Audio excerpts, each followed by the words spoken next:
So, as we prepare ourselves for the transition into Trump 2.0, there's a sort of overall theme that I keep hearing, and the theme is that the Democratic Party did something wrong. They messed up, and as a result, the party has sort of died. And on the other hand, the Republican Party under Trump's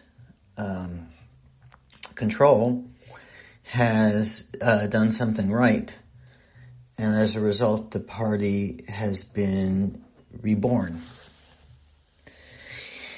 And I want to, as these cabinet names start piling up, and the whole cabinet begins to, we can see the sort of outlines of it, or actually, the details of it, too.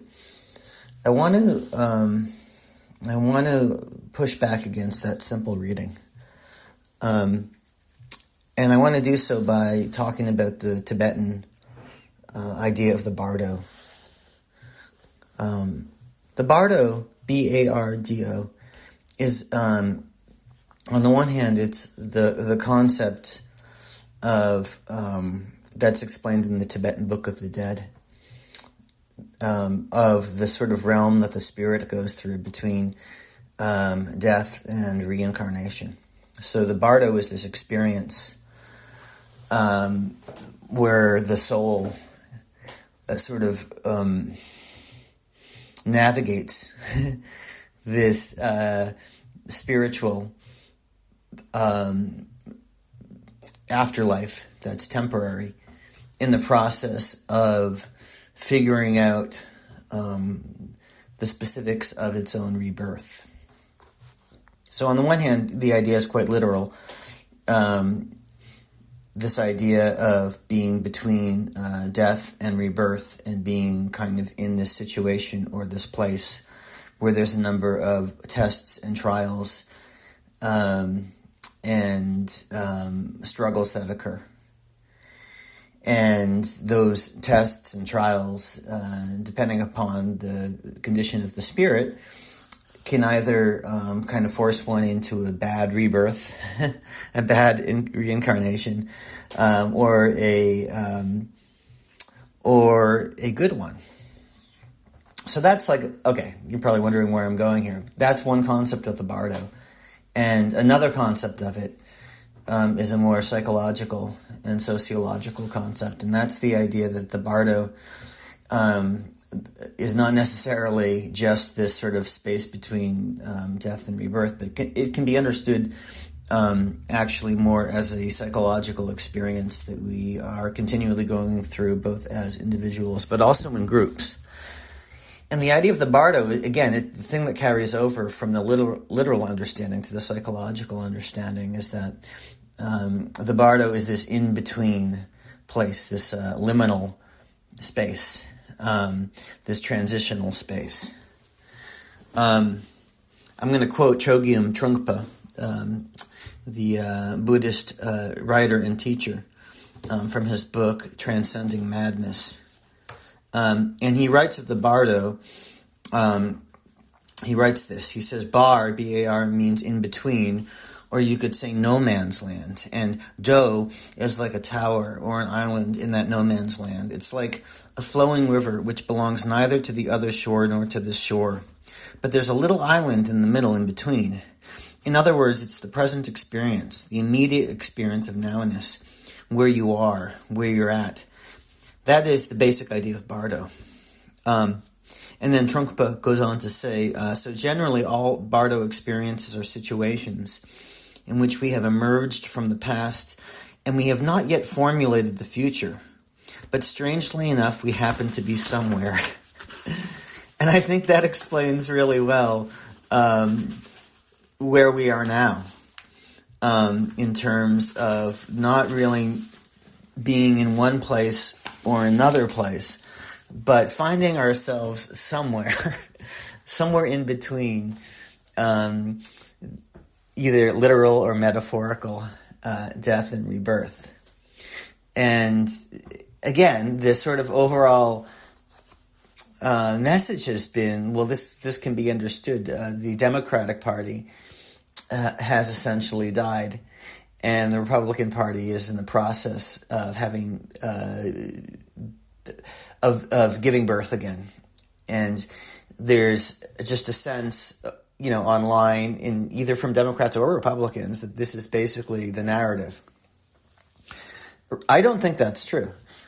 I think that we are in that in-between place. There has been some sort of a death that has occurred, I would say, sociologically speaking, in terms of the death of what was the kind of traditional Democratic Party, and the falling apart, or just the lack of success in the Harris campaign. And there's certainly like a type of birth, which is this birth of MAGA that has taken place.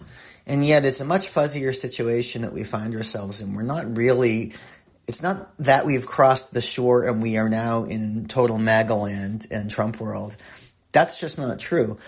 We are in this in-between space between sort of the old, let's say, traditional structure of government and the original kind of ethos of democracy, and this new thing that seems to be emerging on the horizon, this sort of MAGA world, which has its own ethos, which is sort of anti-democratic in a lot of ways, which has its own constellation of beliefs and ideologies and so forth. So if we take a step back and we think of like the cabinet that Trump is putting together, you can see within it this sort of wild quality. Remember, the Bardo is this place where one finds oneself. And one has been driven there, if you take it in the literal sense of this sort of like intermediary, after death, pre-birth place. One has been driven there by a sort of force of energy. And so one finds oneself in this intermediate state, sort of moving in a certain direction. And if one keeps moving in that direction, then one will end up with a certain fate, let's say. Right? It's like the idea that you can think of this in your life. You get into a like certain mindset. Let's like say you're angry, you're pissed off. And if you just sort of like let that thought process take over, right? Like you're feeling okay, someone does something, they really piss you off, you're really angry, and that sets off this whole pattern, this whole force of sort of energy and thinking and behaving. And if you just stay completely bound to that energy and that forward movement defined by the anger, you're going to be, you're going to lose your cool, so to speak, and you're going to become sort of riled up and lose the sense of clarity and awareness and rationality. I mean, that's what happens when we get anger, right? We lose that sense of clarity and mindfulness that roots us in the present moment, and we just become kind of enthralled of this anger and this feeling, and that causes us to say things we don't mean, or say things we regret, or do things we regret.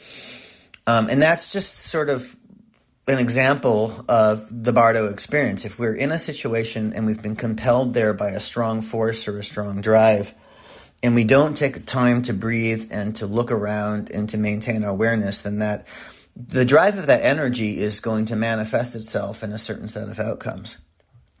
So I guess it's entirely possible that we find ourselves, in 2 years, and the Democrats have just continued to feel panicked and depressed and intimidated and fearful and self-loathing. And the Republicans continue to sort of bask in their retribution and their anger and their self-righteousness and their sort of arrogance. And I guess we could end up that way, but I don't think we're there yet. We're in this in-between Bardo place.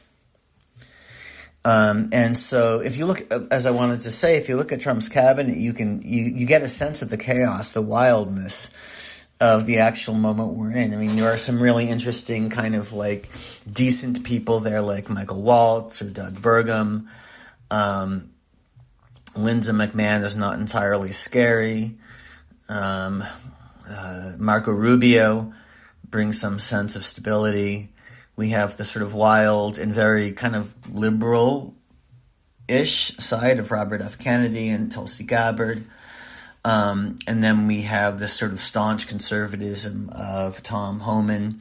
We have the insanity and the sort of misogyny and homophobia of Pete Hegseth. We have the sort of wild exuberance and chaos of Howard Lutnick. We have this sort of conservative sanity, let's say, a type of conservative, thoughtful sanity, perhaps, in Scott Dissent. We have the horrendous specter of Kash Patel as FBI director, purely a retribution figure, a sort of hell figure. And we have a number of these hell figures scattered out in the cabinet. Stephen Miller, Mike Huckabee, who else here? Kristi Noem. But then we have some level-headed people, as I was mentioning, and we have, I guess in the middle you have Elise Stefanik, who is kind of right in between, MAGA world and traditional politics world. So you have bound up in this administration that's coming together the potential, sort of a powder keg of wildness and unpredictability. And I think also on the Democratic side, we those who do not identify with MAGA and those who really care, let's say, about the environment and who really care about women's reproductive rights and gay rights and about democracy and about our education system and about civil rights, generally speaking. I think, there was a lot of wildness and potentiality there, too. It seems like we've kind of lost the old Democratic leaders have shown, I guess, their weakness or their inability to respond to Trump in his full retribution mode. It's depressing to think of, sort of how Obama has become this almost a tragic figure in the way that his legacy has been now at this point really tainted by underestimating Trump, who certainly will continue to dial back a lot of the policies that Obama put in place. Of course, there's very little faith in Biden, very little faith in the sort of traditional powers of the Democratic Party, Nancy Pelosi, and other folks. I think there's some excitement and there's some hope in the young people in AOC, in Shapiro, in less traditional figures, maybe perhaps in Fetterman. I know he's a kind of volatile, controversial figure. Bernie is still out there, I think. I don't know. Is Bernie the current head of the Democratic Party spiritually? Maybe. We'll see where things go. We have Jon Stewart. And we have, a number of less traditional politicians who could, jump into the political landscape. So I think that the best understanding of where we are is that we're in between this a sort of death and a sort of rebirth in terms of the country. We don't know where it's going to go at all. I think what we do know is that there's going to be a completely strange and sort of mad and unpredictable show that's going to be put on by Trump. And I don't mean to belittle that in the sense that it's not just a show. There will be mass deportations. There will be a curtailing of human rights. There will be the attempt to use the Justice Department and the FBI to really go after and prosecute and persecute anyone who Trump believes has not been loyal to him. Things are going to get fucking crazy and wild. And I don't know, and we don't know how any of this is going to turn out. Trungpa, in his book, if I can quote him again, talks about being in this in-between space. So I'm going to read what he says here, and just think I would apply this to the sort of feeling that MAGA world has now. If you go online and you watch anyone from David Rubin to Peter Thiel to Ramaswamy, and to any of the people sort of in the Trump orbit, to Trump himself, to Vance, to Jordan Peterson, you get this sense of total kind of confidence that they have conquered, that they have won, that then they're now in this position of almost invincibility. There's this great sense of confidence that they have because they feel that they have been reborn and that they are on the other side of things. And that confidence turns into a type of arrogance and a type of self-righteousness. Here's what Trungpa says about that dynamic.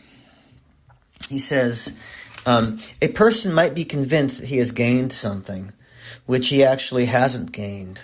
This is about that Bardo state. And I'm sorry, this is me now talking again. I'm taking a break from Trungpa. Trungpa here is referring to this sort of consciousness of the ego and feeling that it has arrived and that it has achieved what it wanted to achieve, and it is in a place of great security and a place of great confidence and self-righteousness.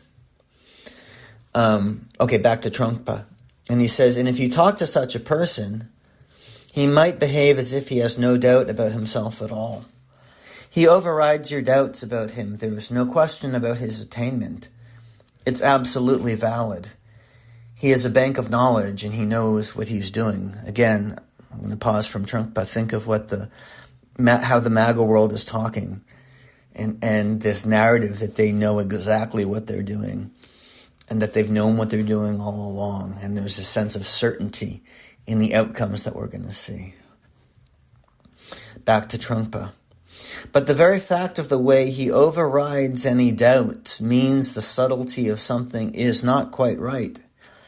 It could happen that if we were really honest with ourselves, if we allowed space for ourselves, we automatically would know that the subtlety of self-hypocrisy is always there without fail.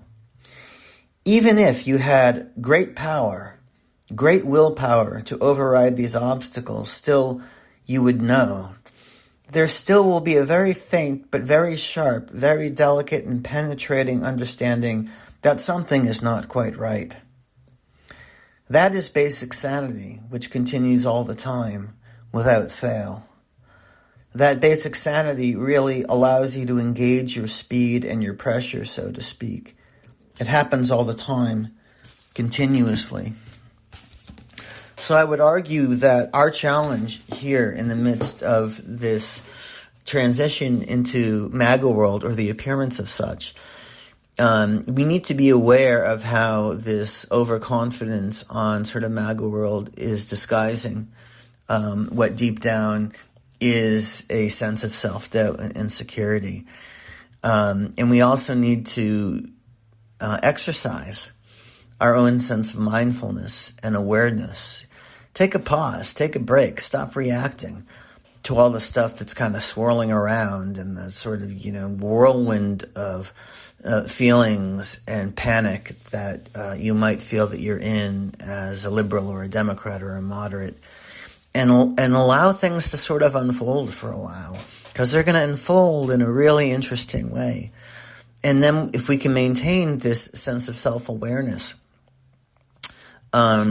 as those who are part of the opposition to Trump world, I think we can figure out how to respond in a way that's thoughtful, appropriate. We're also not just trying to uphold who we think we are, or what we think the Democratic Party is, or what we think liberalism is. We can be open to that sense of growth and development, that shifting that's happening, right, within our country and within ourselves. We can be open to the fact that we may have been wrong about some things. And we may have had this false sense of confidence. And we may also have lacked the sense of self-reflection. Hence, we find ourselves in this liminal, in-between Bardo space suddenly that feels like death, but is actually a transitional phase. between what used to be and what has yet to become. So that's it for now. I want to talk more about, next time I want to talk more about Trump's figure as a sort of mythological type of being, in the sense of the way that he might be an archetype understood through mythology and the classics, and as a certain type of character. And if we can understand him as such, we might be able to figure out the tactics of opposition better and more thoughtfully. So stay tuned for our discussion on that. Be well, breathe out, let things unfold, but stay mindful and aware. And, that we are going to find our community of moderates and liberals and progressives and people who believe in democracy. We're going to find our community, I think, reestablishing itself, kind of rebirthing itself in a new mode. And that's something exciting and to look forward to.